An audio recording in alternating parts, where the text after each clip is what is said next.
اگر کوئی عورت تہجد بھی پڑھتی ہے، نماز بھی پڑھتی ہے، تلاوت قرآن بھی کرتی ہے، ساری نیکیاں کرتی ہے، لیکن اس حال میں اس کی موت آئے کہ اس کا شوہر اس سے ناراض ہے، اللہ کے رسول فرماتے ہیں ایسی عورت جہنم میں جائے گی، نماز پڑھنے کے باوجود جہنم میں جائے گی، روزہ رکھنے کے باوجود جہنم میں جائے گی، کیونکہ اس نے اپنے شوہر کو ناراض کیا۔ بلکہ یہاں تک میرے رسول نے فرمایا کوئی عورت تندور پر روٹی ڈال چکی ہو، اس زمانے میں توے نہیں تھے یعنی کہ جیسے آج ہیں، تندور پر روٹیاں پکتی تھی، آقا فرماتے ہیں کوئی عورت تندور پر روٹی ڈال چکی ہو اور اس کا شوہر اسے اپنی ضرورت کے لیے بلائے، کیونکہ محفل میں سبھی لوگ ہیں، میں بہت حیا کے پردے میں حدیث پڑھ رہا ہوں، عورت نے تندور پہ روٹی ڈال دی ہے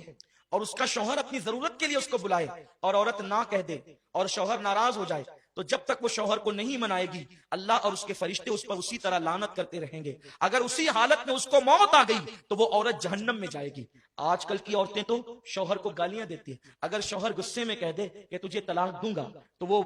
اس کا منہ دبانے کی بجائے یا معافی مانگنے کی بجائے یا اس سے لجاجت کرنے کی بجائے آج کی عورتیں اتنی بے باک ہو گئی ہے کہ یہاں تک ہم نے سنا ہے لوگوں سے، لوگ آ کر کے بتاتے ہیں، ہمیں تو نہیں پتا لیکن لوگ آ کر کے بتاتے ہیں کہ شوہر نے کہا کہ طلاق دوں گا، کہتے اگر تیرے باپ کا ہوگا تو دے کے بتا۔ استغفر اللہ، جو عورتیں اس قدر بے باک ہو گئی ہو، ایسی عورتیں لعنتی ہے جو اپنے شوہر سے طلاق کا مطالبہ کرتی ہے۔ اللہ اکبر، میرے رسول صلی اللہ علیہ وسلم فرماتے ہیں کہ اگر کسی کے شوہر کے جسم میں پھوڑے پیدا ہو جائیں، پھنسیاں پیدا ہو جائے اور اس سے پیپ بے بے کر کے نکل رہا ہو اور اس کی بیوی اس کو زبان سے چاٹ چاٹ کر صاف کرے تو بھی بیوی اپنے شوہر کا حق ادا نہیں کر سکتی۔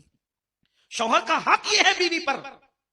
کہ اگر شوہر کے بدن کے زخم کو وہ زبان سے چاٹ کر صاف کرے تو بھی حق ادا نہیں کر سکتی۔ اور اللہ کے رسول صلی اللہ علیہ وسلم فرماتے ہیں اگر میں اللہ کے سوا کسی کو سجدہ کرنے کی اجازت دیتا تو میں عورتوں کو کہتا کہ وہ اپنے شوہر کو سجدہ کرے،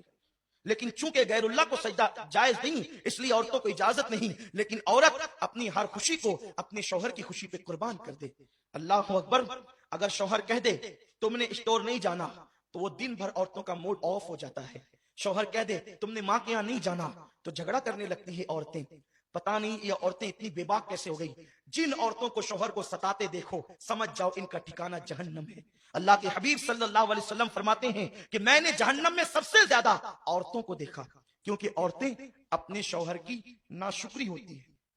یعنی ان کو ہر دن ہر چیز ملے اور کبھی نہ ملے تو بس ان کا ایک جملہ تو یہ آپ سن ہی لیں گے کہ جب سے اس گھر میں آئی ہوں مجھے کبھی خوشی نہیں ملی، جب سے اس گھر میں آئی ہوں میرا مطالبہ پورا نہیں ہوا، حالانکہ ہر دن پورا ہوا۔ یہ ناشکری صرف شوہر کی نہیں، یہ اللہ کی ناشکری ہے، اور ایسی عورتیں جہنم میں جائے گی۔ اور پھر ماں باپ بھی اتنے بگڑ گئے، اللہ رحم و کرم فرمائے کہ اگر بیٹی شوہر کا شکوہ لے کر کے آتی ہے تو ماں باپ کہتے ہیں بیٹی ہم کوئی فقیر تھوڑی ہے، ہم کوئی جو ہے وہ اتنے گئے گزرے تھوڑی ہیں،